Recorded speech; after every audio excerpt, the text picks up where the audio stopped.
পিঠ থেকে ট্রে পিসটা টেনে ছিঁড়ে ফেলার চেষ্টা করে।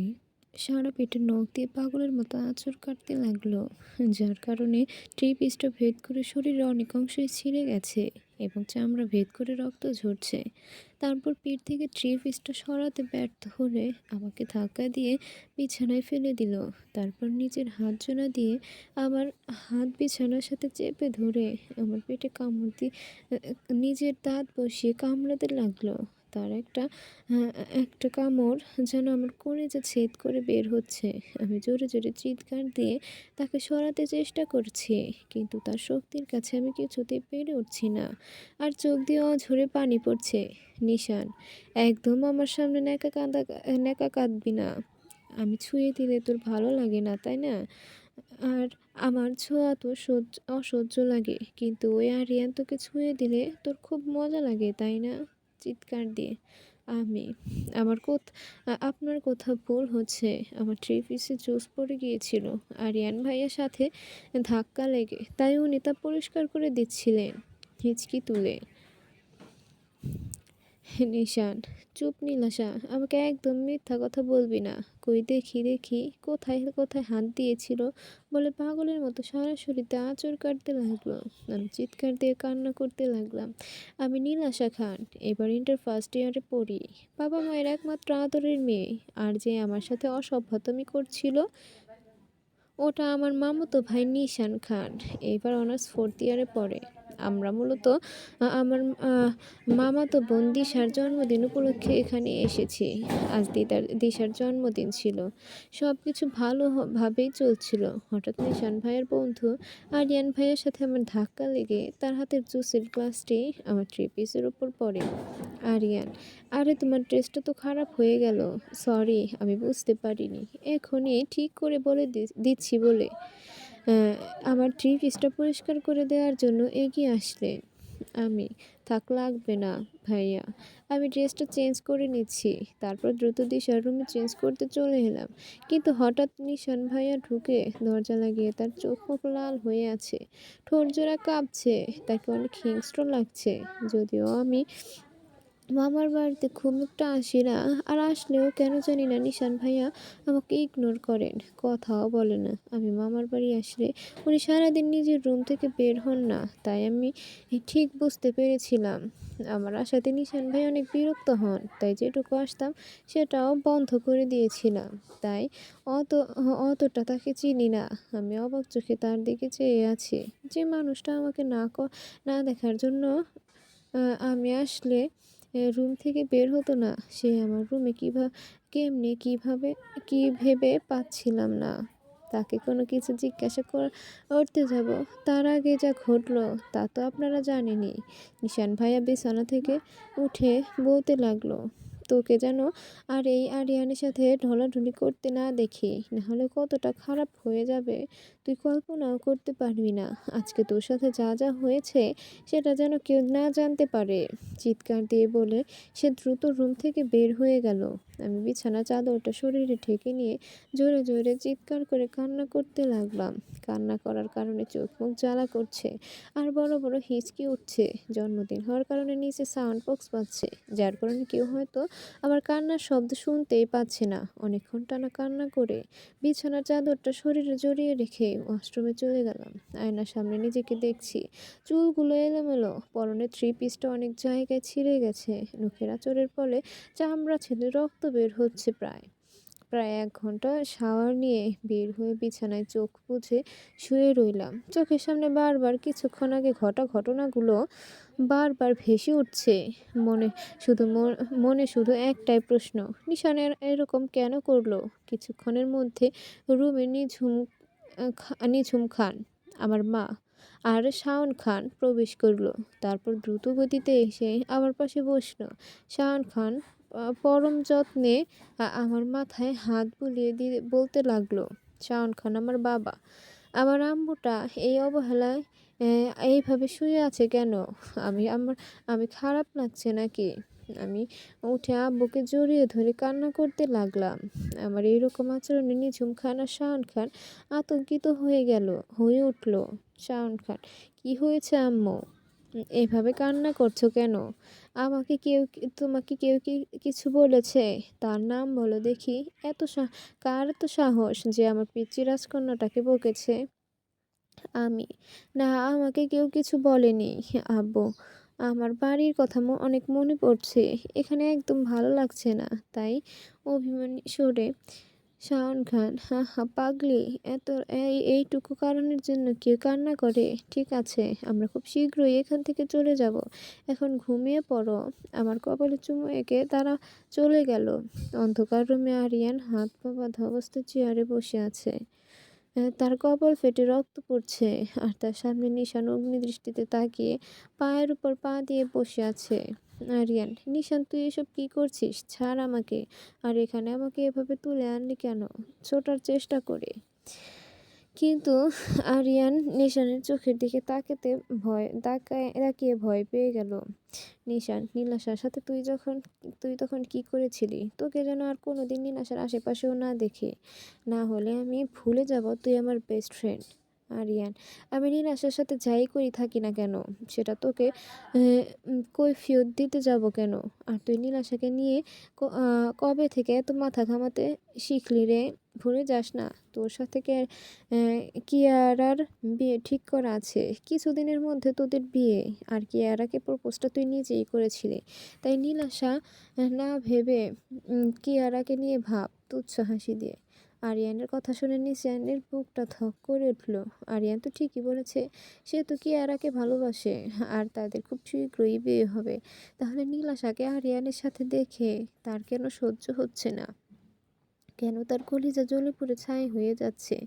আর আজকে কোন অধিকারে সে নীলাশার সাথে এসব করছে? নীলাশা কি ভাববে? কেন বারবার তার বুকটা নীলাশার জন্য কেঁপে উঠছে? শুধু এটাই মনে হচ্ছে, নীলাশা শুধু আমার সাথেই কথা বলবে, হাসবে, কাঁদবে। কিন্তু কেন? আরিয়ান, নিশান, যা করবি তা ভেবে করবি, যেন তোর একটা ভুল সিদ্ধান্ত কারো জীবন নষ্ট না করে দেয়। নিশান যেন পাথরের মতো বসে আছে, কিছুই আজ তার মাথায় ঢুকছে না। পরের দিন সকালে সবাই ঘুম থেকে উঠে নিজ ড্রয়িং রুম বসে আছে। আমি ফ্রেশ হয়ে নিচে নেমে রেখা চৌধুরী আর শাহরিয়ার চৌধুরীকে সালাম দিলাম। এরা আমার মামা মামি। শাহরিয়ার, বসো আম্মু। কালকে অনেক ঝামেলার জন্য তোমাকে টাইম দিতে পারিনি। তার কথাগুলো শুনে মুচকি হেসে তার পাশে বসলাম। আমার পাশে দিশাও দৌড়ে এসে বসলো। দিশা, আব্বু জানো নীলাশার কি ঘুম রে বাবা। আমি কালকে রাতে কত করে ডাকলাম, তবুও ঘুম থেকে উঠাইতে পারিনি। দিশা, তুমি হয়তো জানো না, নীলাশা একবার ঘুমাইলে ওকে যদি কেউ কিডন্যাপ করে তাহলেও বলতে পারবে না। তার কথা শুনে সবাই হাসতে লাগলো। আমি লজ্জা পেয়ে মাথা নিচু করে রাখলাম। নিশা সিঁড়ি দিয়ে নেমে চলে যেতে লাগলে শাহরিয়ার চৌধুরী তাকে পেছন থেকে ডাকলো। শাহরিয়ার, নিশান, আমি চাই তুমি আর দিশা মিলে আজকে নীলাশাকে আশেপাশে কোথাও ঘুরিয়ে নিয়ে আসো। নিশান, ঠিক আছে আব্বু। আমি অবাক হয়ে তাকে দেখছি। এমন ভাব করছে যেন কালকে কিছুই হয়নি, আর আমাকেও চিনে না। আমি রুমে গিয়ে রেডি হয়ে নিজে নেমে গাড়িতে গিয়ে বসলাম। আমার পাশে দিশা বসেছে, আর নিশান সামনে বসে ড্রাইভ করছে। রেস্টুরেন্টের সামনে গাড়ি থামালো। ধীর গতিতে রেস্টুরেন্টের ভেতরে ঢুকলাম। হঠাৎ করে একটা মেয়ে দৌড়ে এসে নিশানকে জড়িয়ে ধরলো, আর নিশান ওই মেয়েটাকে জড়িয়ে ধরলো। আমি অবাক, তাদের চোখে চোখে তাদের দেখতে লাগলাম। দিশা আমাকে বলল, মেয়েটার নাম কেয়ারা, নিশানের সাথে পড়ে, আর তাদের বিয়ে ঠিক করা আছে। তার কথা শুনে বুকে চিনচিন ব্যথা অনুভব করলাম। দিশার কোনো একটা কাজ ছিল, তাই সে চলে গেল। আমি চুপ করে বসে আছি। নিশান কেয়ারা নিজেদের মতো কথা বলছে। কেয়ারা, নিশান, বেবি চলো আমরা কোথাও ঘুরে আসি, এখানে বোর লাগছে। আর তুমি তিশাকে ফোন করে এই মেয়েটাকে নিয়ে যেতে বললো। তারা দুজনে চলে গেল। সারাদিন রেস্টুরেন্টে দিশার জন্য অপেক্ষা করলাম, কেউ এলো না। রাত 11টায় ল্যাম্পপোস্টের নিচে বসে আছি। চারদিক অন্ধকার, এখানকার রাস্তাঘাটও চিনি না যে আমি বাসায় যাব, তাই রাস্তায় চুপটি করে বসে রইলাম। হঠাৎ একটা গাড়ি আমার সামনে এসে দাঁড়ালো। গাড়ি থেকে একটা পরিচিত মুখ নেমে এসে বলতে লাগলো, নিজের শরীর বিক্রি করার জন্য রাস্তায় দাঁড়িয়ে আছিস? আমাকেই বলতে পারতিস, আমি মিটিয়ে দিতাম। শরীর বিক্রি করে টাকা রোজগার করার জন্য শেষমেশ তোকে রাস্তায় কাস্টমার দেখতে হচ্ছে। এটা কিন্তু ঠিক না নীলাশা। জান আজ রাতটা আমার সাথে চলো, তোমাকে অনেক টাকা দেবো। এটা বলে গাড়ি থেকে নেমে জঘন্যভাবে হাসতে লাগলো। আমি তার কণ্ঠ শুনে ভয়ে বারবার কেঁপে উঠছি। এই মানুষ এখানে কি করে এলো? ভয়ে পুরো জ্ঞান হারাবার অবস্থা। তবুও কিছুটা সাহস জোগাড় করে সামনের দিকে তাকিয়ে মুখ দিয়ে অস্ফুট সরে বেরিয়ে এলো, ফাহাদ ভাই। ফা- যাক, চিনতে পেরেছিস তাহলে। চল চল, আমার আর তোর সয়েছে না। আজকে রাতটা শুধু তোর আর আমার। ফাহাদ আমার হাত ধরতে যাবে এমন সময় আমি পিছিয়ে গিয়ে বলতে লাগলাম, আপনি যা ভাবছেন তা একদম ভুল ধারণা ফাহাদ ভাই। আসলে আমি এখানে বেড়াতে এসে হারিয়ে গিয়েছি, আর আপনি দয়া করে এখান থেকে চলে যান। আমি প্রায় কান্না করে দিয়েছি। আমার কথাগুলো ফাহাদ ভাই আরও খেপে গিয়ে আমার হাত নিজের হাত দিয়ে জোর জোরে চেপে ধরল। কি বললি তুই? আমার সাথে যাবি না? তোকে তো আহ, আমার সাথেই যেতে হবে, হয়তো সেটা নিজের ইচ্ছায় না হলে অনিচ্ছায়। তুই আমাকে অনেক ঘুরিয়েছিস আর রাস্তার ব্যবসা করে এখন আমার সামনে ভাব মারতেছিস। আজকে তোর এমন হাল করব যে বাপ মা তোকে দেখতে তোকে ভয় পাবে, আমার হাত টেনে নিয়ে যাবে। এমন সময় আমি তার হাত কামড়ে দিয়ে ফাঁকা অন্ধকার রাস্তায় দৌড়াতে লাগলাম। আমার পেছনে ফাহাদ দৌড়াচ্ছে আমাকে ধরার জন্য, আর আমাকে বিভিন্ন খারাপ ভাষায় গালি দিচ্ছে। আমি নিজেকে বাঁচানোর জন্য নিরুদ্দেশ হয়ে দৌড়াচ্ছি। কারো কাছে যে সাহায্য চাইবো সেটারও উপায় নেই, কারণ সারা রাস্তা জুড়ে একটা মানুষের চিহ্ন খুঁজে পাচ্ছি না। পুরোটা রাস্তা গাছপালায় ভর্তি, মনে হচ্ছে বন জঙ্গল দিয়ে ঘেরা। এখন নিজের গালে একটা থাপ্পড় মারার ইচ্ছা করছে। কেন যে এই বন বিড়ালদের সাথে ঘুরতে আসছিলাম? না আসলেই চরিত্রহীন ফাহাদ ভাইয়ের পাল্লায় পড়তে হতো না। আল্লাহ, এবারের মতো বাঁচিয়ে না বলে বাতাসের গতিতে দৌড়াতে লাগলাম। পেছন থেকে ফাহাদ ভাই বলছে, এই থাম বলছি। কোথায় যাবি তুই? এই ফাঁকা জঙ্গলে কেউ তোকে সাহায্য করতে আসবে না। ধরা দে বলছি। আমি দৌড়াচ্ছিলাম, এমন সময় দ্রুত গতিতে আসা একটি গাড়ি আমার চোখের সামনে চলে এলো। আমি না বলে জোরে চিৎকার দিয়ে সেখানেই চোখ মুখ বন্ধ করে থাকলাম। কিছুক্ষণ পর শরীরে কিছু অনুভব করার কারণে পিট পিট করে সামনের ব্যক্তিটাকে দেখে জান ফিরে পেলাম। দৌড়ে তার পিছনে গিয়ে হাঁপাতে লাগলাম। আরিয়ান, নীলাশাকে নীলাশা, কি হয়েছে? তুমি এত রাতে এই রাস্তায় এভাবে দৌড়াচ্ছ কেন? উম, আর এখানে তুমি কি করে এলে? জিজ্ঞাসা দৃষ্টিতে। আর অন্যদিকে আমি ভয়ের চোটে কিছুই বলতে পারছি না, শুধু এক হাত উঠিয়ে সামনের দিকে দেখিয়ে দিলাম। ফাহাদ আমাদের সামনে এসে বলতে লাগলো, এই যে হিরো, যদি নিজের ভালো চাও তো চুপচাপ এখান থেকে কেটে পড়ো, না হলে মেরে এমন হাল করব আর কোথাও হিরোগিরি দেখাতে পারবে না। এই মেয়েটা আজকে রাতে আমার শিকার। আরিয়ান এতক্ষণে সব বুঝে মুচকি হেসে গাড়ির দরজাটা খুলে একটা বন্দুক বের করে ফাহাদের দিকে তাক করলো।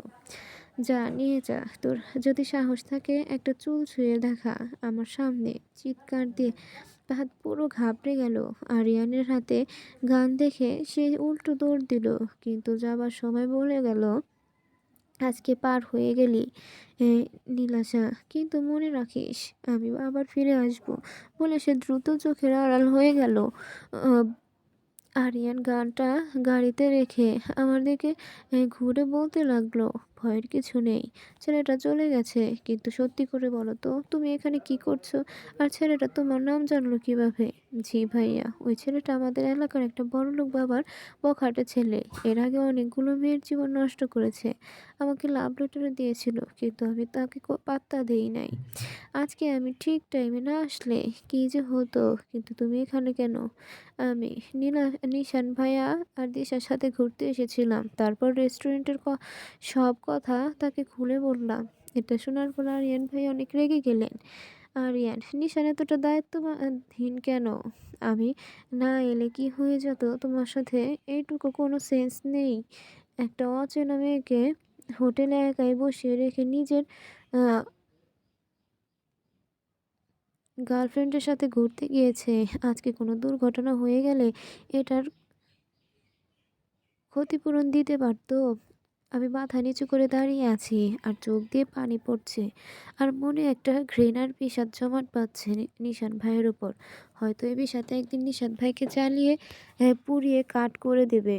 আরিয়ান, অনেক রাত হয়ে গেছে, চলো আমার সাথে, আজকের রাতটা আমাদের বাড়িতে থাকিও। আমার আমাকে নিজের ভাইয়ের মতো ভাবতে পারো, আর ভয় পাওয়ার কিছু নেই। আমার বাড়িতে বাবা মা ছোট বোন আছে। আমি অবাক চোখে আরিয়ানের দিকে তাকিয়ে আছি। একটা মানুষ কি করে এত ভালো হতে পারে, তাই না? আবার কথা না বাড়িয়ে তার সাথে চলে গেলাম। অন্যদিকে ডাইনিংয়ে বাচ্চার মতো কান্না করছে নিঝুম খান। শাওন খান ফ্লোরে পায়চারি করছে। শাহরিয়ার খান গম্ভীরভাবে সোফায় বসে আছে। সবারই মাথায় একটা চিন্তা, নীলাশা কোথায়? দিশা মাথা নিচু করে দাঁড়িয়ে আছে। চোখ মুখ দেখে বোঝা যাচ্ছে বেচারি অনেক গালি খেয়েছে। রাত 1টা। নিশান বাড়ির মধ্যে প্রবেশ করলো। নিশান, আবু, তোমরা সবাই এখানে দাঁড়িয়ে কি করছো? ঘুমাওনি এখনই? আর কিছু বলার সুযোগ না দিয়ে শাহরাজ চৌধুরী, নিশানের বাবা, ঠাস করে তার গালে চড় বসিয়ে দিল। গালে হাত দিয়ে হতভম্ব তাকিয়ে রইল নিশান। অবাক হওয়ারই কথা, এই প্রথম তাকে কেউ মারলো। নিশানের বাবা, নিশান তুমি কোথায় ছিলে? আর নীলাশা কোথায়? ধমক দিয়ে বলল। এটা শুনে নিশান যেন আকাশ থেকে পড়লো। আর তার বুঝতে বাকি রইল না যে নীলাশা এখনো বাসায় আসেনি। তাকে ড্রপ করার কথা ছিল তো, কিন্তু তাকে কিয়ারা এত বিজি করে রেখেছিল যে এটা তার মনেই ছিল না। অজান্তে নিশানের বুকটা কেঁপে উঠল। কিন্তু কেন? এটা হয়তো তার অজানা। নিশান দৌড়ে গাড়িতে বসে ফুল স্পিডে গাড়িটা চালিয়ে সেই হোটেলের সামনে এলো, কিন্তু হোটেল বন্ধ ছিল। তন্ন তন্ন করে আশেপাশে সব জায়গা দেখতে লাগলো। আজ যেন অদৃশ্য এক হারানোর ভয় তাকে কুরে কুরে খাচ্ছিল। শুধু একটা কথাই তার মাথায় ঘুরছিল, সেটা হলো নীলাশা। হাঁটতে হাঁটতে সেই স্থানে এলো যেখানে ফাহাদ নীলাশার হাত ধরেছিল, আর যার ফলে কয়েকটা কাচের চুড়ি ভেঙে পড়ে আছে। নিশান দ্রুত চুড়িগুলো হাতে নিয়ে ভালো করে পর্যবেক্ষণ করে শিওর হলো এগুলো নীলাশার চুড়ি। কিন্তু চুড়ি এখানে পড়ে আছে, তাহলে নীলাশা কোথায়? নিশান মাটিতে হাঁটু গেড়ে বসে চিৎকার দিতে লাগলো, নীলাশা কোথায় তুই? আর চিৎকারের প্রতিধ্বনি চারপাশে বাজতে লাগলো। সে রাতে 4টায় অনেক খোঁজাখুঁজি করে বাসায় ফিরল। বাড়ির প্রতিটা মানুষ একটু ঘুমাতে পারেনি। আর নিশান নিজের অবস্থা পুরো পাগলের মতো করে ফেলেছে। চোখ দুটি লাল লাল, আর চুলগুলো এলোমেলো করে, শার্টের বোতাম খোলা, প্যান্টে ধুলা লেগে আছে। সারা বাড়িতে নীরবতা বিরাজ করছে। হঠাৎ নিশানের ফোন বেজে উঠল। আরিয়ান, নীলাশা আমাদের বাড়িতে আছে, আর কিছু বলতে যাবে তার আগে নিশান ফোনটা আছাড় মেরে ভেঙে ফেলে দ্রুত গাড়ি নিয়ে আরিয়ানের বাড়িতে চলে গেল। কলিং বেল বাজছে। আরিয়ান ফ্রেশ হতে গেছে, আর সবাই হয়তো ঘুমাইছে। এটা দেখে নীলাশা দরজা খুলে দিল। সাথে সাথে দ্রুত কেউ একজন ভেতরে এসে তাকে দেয়ালের সাথে চেপে ধরল। সারাটা রাত আরিয়ানের সাথে ফষ্টি নষ্টি করেছে সে। 2 দিন পর তো আরিয়ানের বাচ্চা তোর পেটেও ধরবি। বাজে মেয়ে একটা, তোর এতই শরীরে জ্বালা ছিল তো তা মেয়েটাতে রাতের অন্ধকারে আরিয়ানের কাছে চলে যেতে হলো। আরিয়ানের থেকে তা আমাকে বলতে পারছিস, আমি মিটিয়ে দিতাম। অবশ্য তোর মতো জঘন্য মেয়ের কাছ থেকে এর থেকে কি আর আশা করা যায়? রাস্তার মেয়েদের তো স্বভাবে এরকমই থাকে। নিশান আমার দেয়ালের সাথে শক্ত করে চেপে ধরে কথাগুলো বলল। আমি বেকুবের মতো তার দিকে চেয়ে আছি। নিশানের একটা হাত দিয়ে আমার কপালে আসা কিছু অবাধ্য চুল সরিয়ে দিবে এমন সময় ধাক্কা দিয়ে তাকে নিজের কাছ থেকে আলাদা করলাম। হঠাৎ এমনভাবে নিশান হয়তো ভাবতেও পারেনি, তাই সে ধাক্কার ফলে কিছুটা পিছিয়ে গেল। নিশান প্রচণ্ড রাগী এই চোখে আমার দিকে তাকিয়ে কিছু বলতে যাবে, তার আগে আমি তার বুক বরাবর খোলা শার্টের কলার ধরে বলতে লাগলাম, সবাই তো আর আপনার মতো নিচু আর জঘন্য মনের মানুষ না। আপনার মতো দায়িত্বহীন, যে নিজের গার্লফ্রেন্ডের আবদার পূরণ করতে গিয়ে অচেনা অজানা একটা জায়গায় একটা নতুন মেয়েকে রেখে চলে যায়। একটাবার তার কাছে শুনতে চাইলো না যে সে এখানে কি করবে। একা একা সেটা না হয় বাদই দিলাম, কিন্তু সারাদিন পার হওয়ার পরও রাত 12টা পর্যন্ত যদি কথা দিয়ে নিতে না আসে, একটাবার ভাববেন না এত রাতে একটা নির্জন জায়গায় অনায়াসে কোনো বিপদ হয়ে যেতে পারে? এই কথা একবারও আপনার মনে পড়লো না? আর এখন বলছেন আমি খারাপ, তাই তো? আরে কাল রাতে যদি ঠিক সময় আরিয়ান ভাইয়ার সাথে দেখা না পেতাম, তাহলে এতক্ষণে হয়তো আমার আব্বু আম্মুর কাছে আমার লাশটা চলে যেত। অবশ্য আপনার মতো বদমেজাজি স্বার্থপর জঘন্য মানুষ এগুলো ছাড়া আর কি ভাবতে পারে?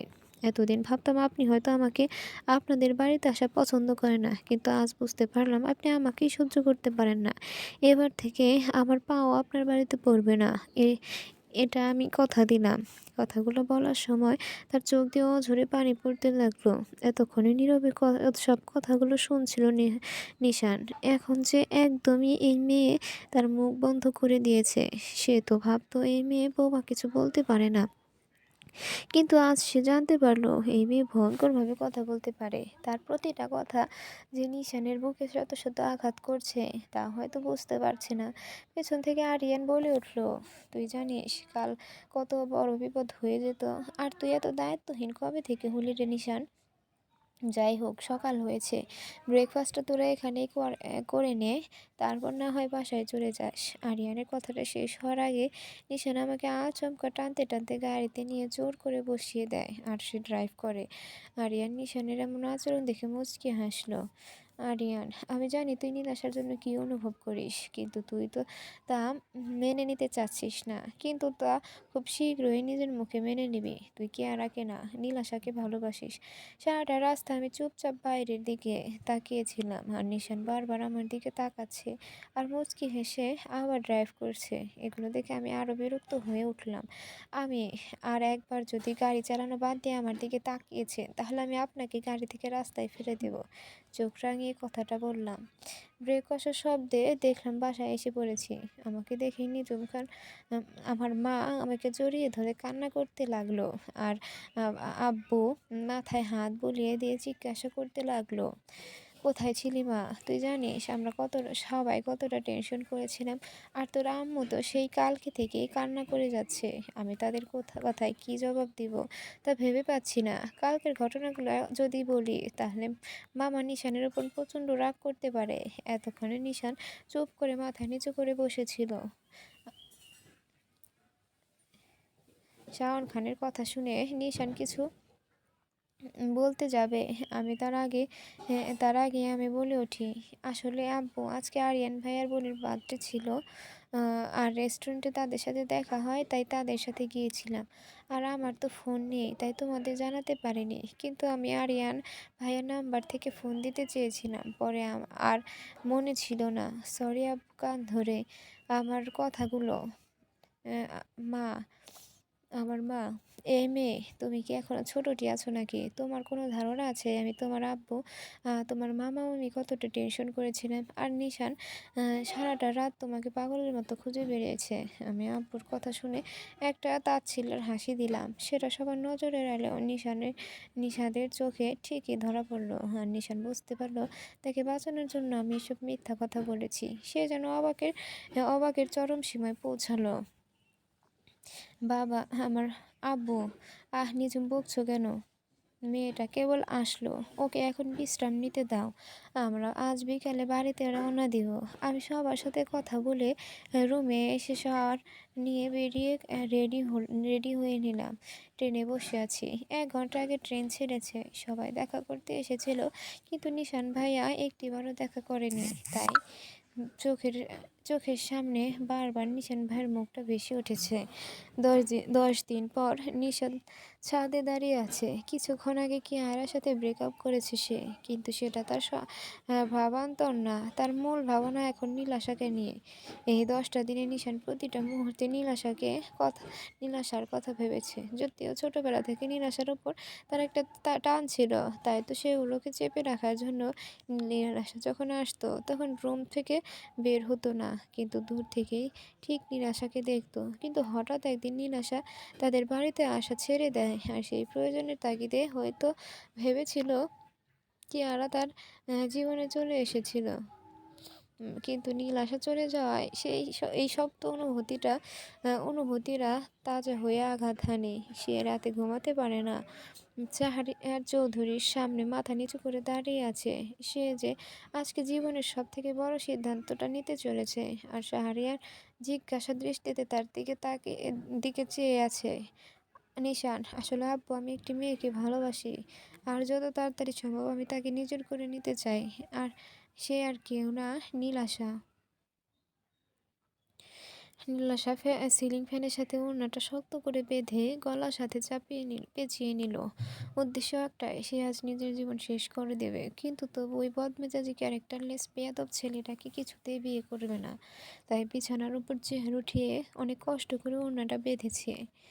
কি মনে করেছে যে আমি কি হাতের পুতুল, যার যখন আমাকে ভালো লাগবে তখন সোজা বিয়ে করতে চলে আসবে, আর যখন আমাকে ভালো লাগবে না তখন দুশ্চরিত্রা নাম দিতেও তার মন কাঁপে না। মরে যাব তবু এরকম ছেলেকে বিয়ে করব না। আব্বু আম্মু যখন আমার কথা শুনলো না, তাই নিজেকে শেষ করে দেব। আজকে আমার বিয়ে, তাও আমার নিশানের সাথে এভাবে বলা নেই, কওয়া নেই। হুট করে বিয়ে দেবে। আজ আমার বিয়ে, অথচ আমি কিছুই জানি না। আমার তো নিজের ইচ্ছা বলে কোনো কিছু আছে। সবারই তো আপন আপন ইচ্ছা প্রকাশ করার অধিকার আছে। কিন্তু এখানে আমার বিয়ে বলে কথা, একটাবারও আমাকে এই বিষয়ে জানানোর প্রয়োজন বোধটুকু মনে করলো না। আমি কিছুতেই নিশানের মতো ছেলেকে বিয়ে করব না। যে ছেলে মেয়েদের সম্মান দিতে পারে না, তাকে বিয়ে করে নিজের পায়ে নিজে কুড়াল মারার কোনো শখ বা মন মানসিকতা অন্তত আমার নেই। আজকে কলেজ থেকে ফেরার পর থেকে আব্বু আম্মু অস্বাভাবিক আচরণ করছিল। আমি সব চোখে চোখে রেখেছিলাম, কিন্তু সন্ধ্যার দিকে হুট করে ১০-১২ জন মেয়ে আমার রুমে এসে আগন্তুকের মতো আমাকে বেনারসি পরিয়ে দিল, আর পুতুলের মতো সাজাতে লাগলো। তারপর তারা নিজের নিজের মতো করে চলে গেল। আর আমি অবাক চোখে তাদের চলে যাওয়ার দিকে তাকিয়ে রইলাম। মাথার মধ্যে সব কিছু কেমন যেন এলোমেলো হয়ে যাচ্ছে। চোখ থেকে কয়েক ফোঁটা জল বেয়ে ফ্লোরে পড়লো। আব্বু আম্মু এত বড় একটা সিদ্ধান্ত আমাকে না জানিয়ে নিল। বিছানায় চুপটি করে বসে আছি। আমি কিছুক্ষণ পরে আব্বু আম্মুর আমার রুমে প্রবেশ করলো। তারা এসে আমার পাশে বসলো। আব্বু, আমি জানি তোর মনে এখন কি চলছে, কিন্তু আমরা যা করছি তোর ভালোর জন্যই করছি। আমার পুরো বিশ্বাস আছে যে তুইও একদিন আমার সিদ্ধান্তকে সঠিক সিদ্ধান্ত বলবি। আর তোর আর নিশান এর উপর আমার বিশ্বাস আছে যে তোরা সবকিছু গুছিয়ে নিয়ে সামনে এগিয়ে যাবি। মাথায় হাত বুলিয়ে কথাগুলো বলল জহির। হ্যাঁ, আমি নিশানের সাথে আমার নামটা শুনে চমকে উঠলাম। আহ, তার মানে আমার সাথে হুট করে নিশানের বিয়ে হচ্ছে। এটা শুনে মাথাটা ভন ভন করে উঠলো। তবু চুপ করে রইলাম। মাথার মধ্যে শুধু নিশানের অপমান করার মুহূর্তগুলো চোখের সামনে ভাসতে লাগলো। প্রায় ১০ মিনিট পর আব্বু আম্মু আমার রুম থেকে চলে গেল। ঠিক তখনই আমি ভেবে নিলাম আমি মরে যাব, তবুও নিশানকে কিছুতেই বিয়ে করব না। রুমের দরজাটা লাগিয়ে দিয়ে চেয়ারটা বিছানার উপর রেখে ফ্যানের সাথে ওড়না বেঁধে দিলাম। পরেরগুলো তো আপনারা জানেন। তারপর নিজের গলায় ওড়নাটা পেঁচিয়ে নিলাম। চেয়ারটা সরিয়ে নিজেকে শেষ করে দেব, এমন সময় কেউ একজন দরজায় জোরে জোরে ধাক্কা দেয়। এতটাই জোরে ধাক্কা দিচ্ছে যে দরজা ভাঙার উপক্রম, আর ঠিক তাই হলো। মুহূর্তের মধ্যে দরজাটা ভেঙে গেল। সামনে থেকে নিশান দৌড়ে এসে আমাকে জড়িয়ে ধরলো, আর ঠিক তার পেছনেই মামা মামি আর আমার আব্বু আম্মু চলে এলো। আম্মু জোরে জোরে কান্না করছে। নিশান আমার গলা থেকে এক ঝটকায় ওড়নাটা ফেলে দিল। তো আমি তবুও নাছোড়বান্দার মতো ছোটাছুটি করতে লাগলাম। ছাড়ুন আমাকে, একদম আমার কাছে আসার চেষ্টা করবেন না। আমি কিছুতেই আপনাকে বিয়ে করতে পারবো না। আমাকে ছাড়ুন, আমি নিজেকে শেষ করে দিব। ক্রমাগত আমার পাগলামি বাড়তে থাকলো। তাই নিশান কোনো উপায় না পেয়ে সবার সামনে আমাকে নিজের বুকের সাথে শক্ত করে চেপে ধরলো। আমি তার বুকে অসংখ্য কিলঘুষি মারতে লাগলাম। এভাবে অনেকক্ষণ চলার পর আমি ক্লান্ত হয়ে আমার তার বুকের সাথে মিশে গেলাম। আর নিশান আমার মাথায় হাত বুলিয়ে দিতে লাগলো, আর চোখ দিয়ে অঝরে পানি পড়তে লাগলো। আমি বিয়ের স্টেজে বসে আছি, আর আমার পাশে বসে আছে নিশান, কাজে নিজের মতো করে বিয়ে পড়াচ্ছে। আমি শুধু পাথরের মতো বসে আছি, কারণ আমার বাবা আমাকে তার মাথা ছুঁয়ে দিয়েছেন। যদি নিশানকে বিয়ে না করি, তাহলে আমি তার এই মুহূর্তে মরামুখ দেখব। নিজের আব্বুর মৃত্যুর কথা শুনে আমি বাধ্য হয়ে বিয়ের পিঁড়িতে বসলাম। আমি কাজের কথায় বাস্তবে ফিরলাম। কবুল বলো মা। আমি একটা দীর্ঘ শ্বাস নিয়ে বললাম, কবুল। আমার পরে নিশানও তিনবার কবুল বলল। নিশানের ইচ্ছা করছে আমাকে সবার সামনে কোলে তুলে ঘুরতে, কারণ আজ সে আমাকে একদম নিজের করে পেয়েছে। নিশান আমার দিকে তাকিয়ে মুচকি হাসলো। বিদায়ের সময় নিজের রুমটা প্রতিটা জিনিস খুঁটিয়ে খুঁটিয়ে দেখতে লাগলাম। চোখ দিয়ে পানি বোধ বাঁধ যেন ভেঙে পড়তে যাচ্ছে, তবুও আমি কাঁদতে পারছি না। মনের এক কোণায় হয়তো গভীর অভিমান আর অভিযোগে ঘেরা বাসা বেঁধেছে। যাওয়ার সময় পুরো বাড়িটাকে একবার চোখ বুলিয়ে নিলাম, তারপর সোজা গাড়িটিতে উঠতে বসলাম। আমার এরকম ব্যবহারে আব্বু আম্মু প্রচণ্ড আঘাত পেয়েছে, তবুও আমি একটিবারও তাদের দিকে তাকালাম না। গাড়ি চলতে থাকলো নিজের গতিতে, ঠিক আমার জীবনের গাড়িটা আজ অজানা উদ্দেশ্যে মারে দিচ্ছে।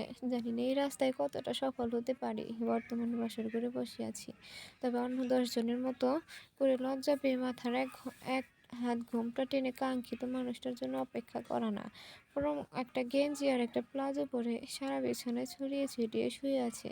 শরীরে নতুন বইয়ের যেগুলো পড়ার কথা সব বিপরীত পড়ে আছি। প্রায় 1 ঘন্টা পর দরজা খোলার শব্দ শুনেও ঠিক এইভাবেই শুয়ে রইলাম।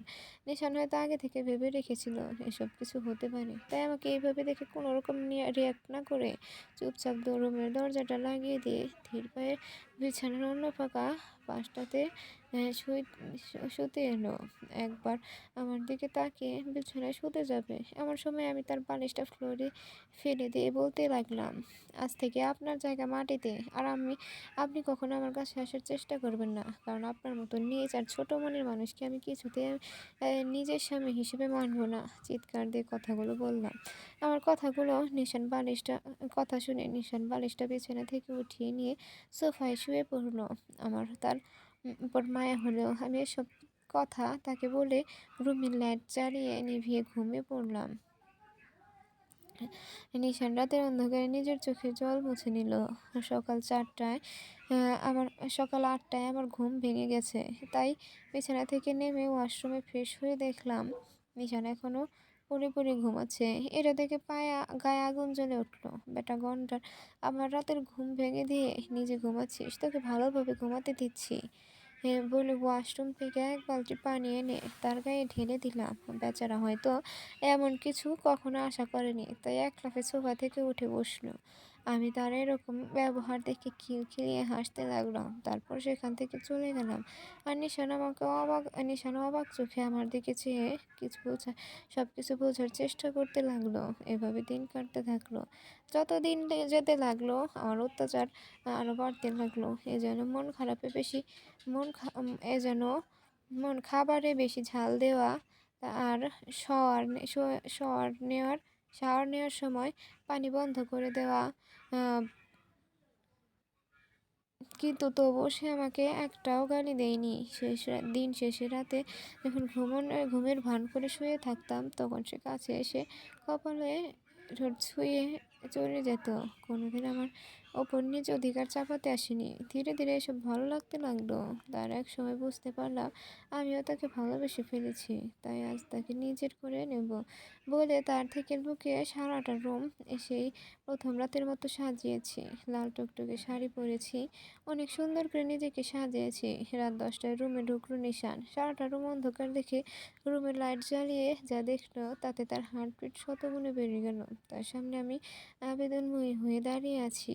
আজ থেকে আমি নিজেকে আপনার ছন্দে সাজাতে চাই। আপনি কি আমাকে কাছে টেনে নেবেন?